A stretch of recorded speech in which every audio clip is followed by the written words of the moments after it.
जाए जोटा कि आमर 1 ରୁ 19 वर्षर छात्र छात्री मानू तो आज यही अवसर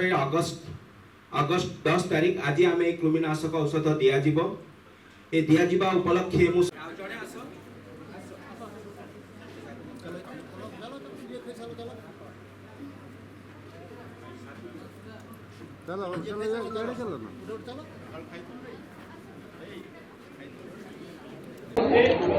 এটা आज जिला स्तरीय पालनटा आम ये करूँ पीआर हाईस्कल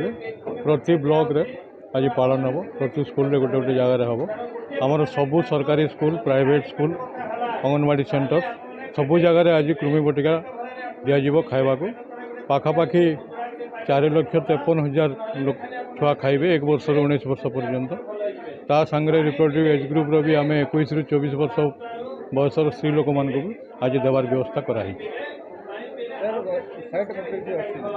यार साइड इफेक्ट विशेष किसी ना खाली गोटे जिनस जार देह बेसी कृमि थी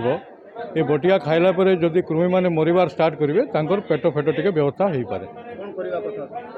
किसी ना से धीरे धीरे कमिज कृमि मरीगले कमिज जदि निहाती पेट फेट दरद हुए हॉस्पिटल जाइए पेन किलर बटिका कि पेट दरद कम बटिका खाईदे कमिज।